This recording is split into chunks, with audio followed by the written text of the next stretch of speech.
When one man saved a wolf and her cubs, he never expected what would happen 4 years later. Wolves are a top predator. They are vicious, clever, and fast, but even they need a helping hand every now and then. This story took place deep in the Alaskan wilderness one sunny spring day.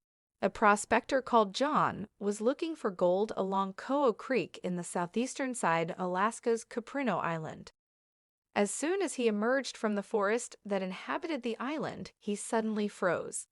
No more than 20 feet away from him, stood in a bog, was a huge Alaskan timber wolf. It had gotten caught in a trap, one that John knew belonged to one of his hunter friends called George. Had John not been out that day, the wolf surely would have perished, as George had died the previous week from a heart attack.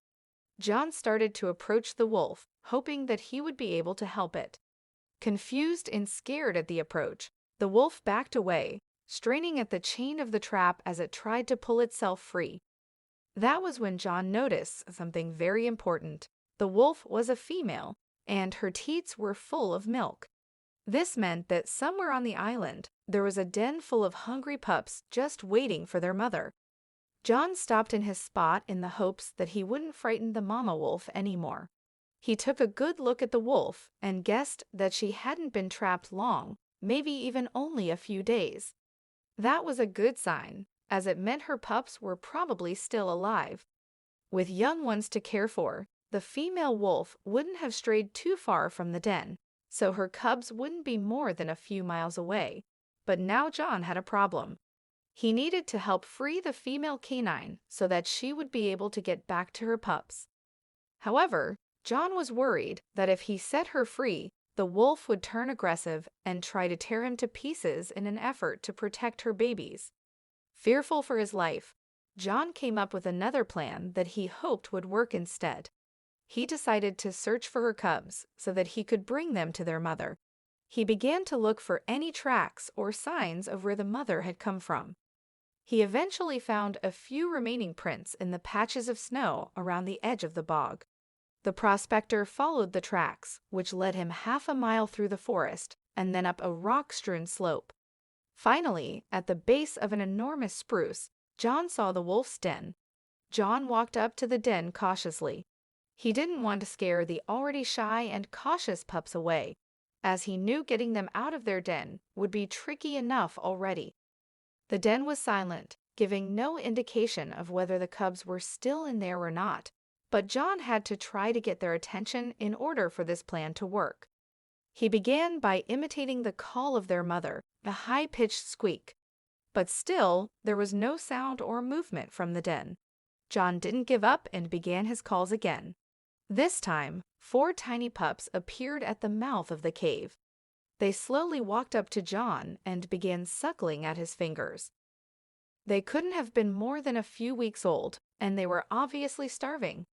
One by one, John picked up the pups and placed them into his burlap bag. With the baby wolves securely held in his bag, John turned around and headed back down the slope towards their mother. Upon returning to the trapped Maha wolf, she quickly stood to attention when she noticed John coming back to her. She let out a high-pitched whine, as if she knew that the man had her babies with him. John released the pups from his bag, and within moments, they were all suckling at their mother's belly. Even though the pups were all fed, and well now that they were back with their mother, John still didn't know how to free the female canine. Every time that he tried to get close to the little family, the mama would growl at him and warn him back. Resigned that he wouldn't be able to free her straight away, John went in search of something for the mama wolf to eat to keep her strength up. He came across the leg of a deer carcass and cut off a hindquarter. John knew that if he was ever going to free the trapped animal, he would have to gain her trust, and food was usually the best way to do this. It would take time, though, something that John had plenty of. The prospector made a rough shelter for himself near the wolf family and was soon asleep. The next morning, he was awoken by 4 fluffy bundles of fur sniffing at his face. It seemed he had earned the wolf pup's trust, but still had a ways to go with their mama. Over the next few days, John split his time between prospecting and trying to help the trapped canine. He would throw her venison and would play with her babies, hoping to show that he was not a threat. Each time that the man would interact with the animals, he would edge a little bit closer to the trap. On the evening of the 5th day, John was delivering the female wolf's daily dose of venison when he noticed something encouraging. The wolf wagged her tail slightly. Delighted that it looked like the animal finally trusted him, John sat down only 8 feet away from her, so close that if she had wanted to, the wolf could have broken his arm with just a snap of her jaws. The man then drifted to sleep, surrounded by the wolf family. The next day, John awoke to the sound of the pups nursing. He carefully petted them in greeting. To his surprise, the mother wolf didn't growl or even move. Taking this as a good sign, the man then put his hand on the wolf's trapped leg. She flinched but didn't make a move to stop him. Finally, after days of trying to gain her trust, all of John's efforts were paying off.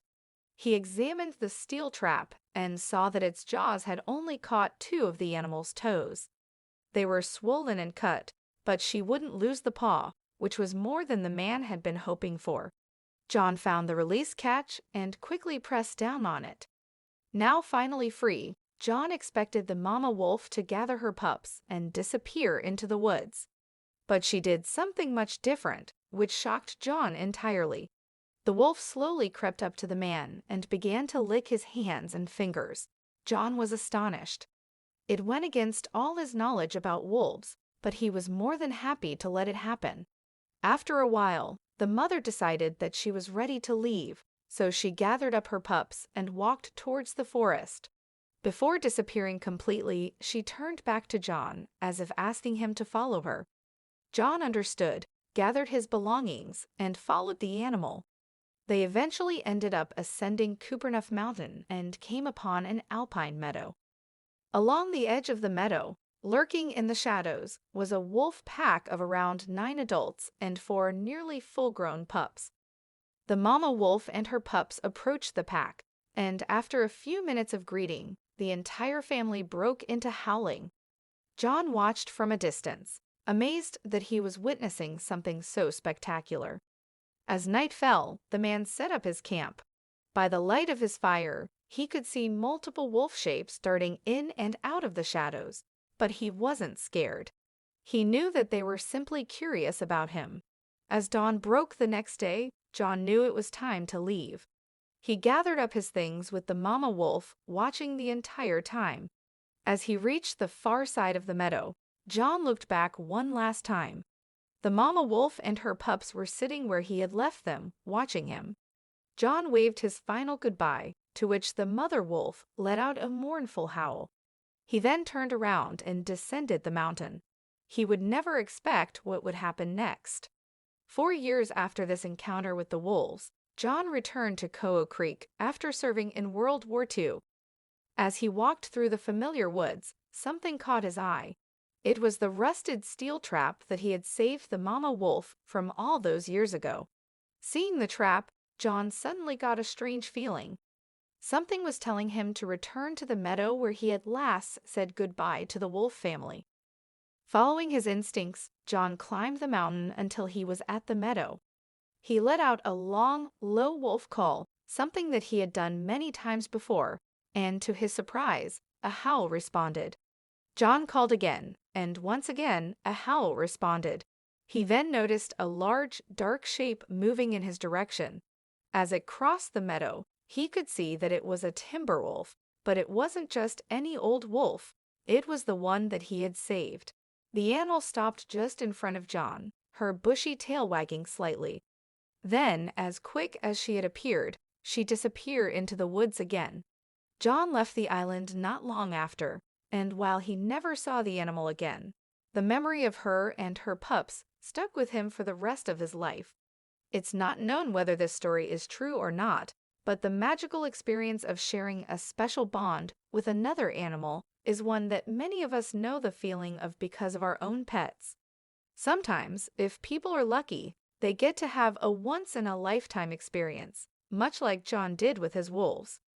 What would you do if you came across a wolf in need? Let me know in the comments below. Don't forget to like and subscribe for daily inspiring videos. See you next time for more amazing stories.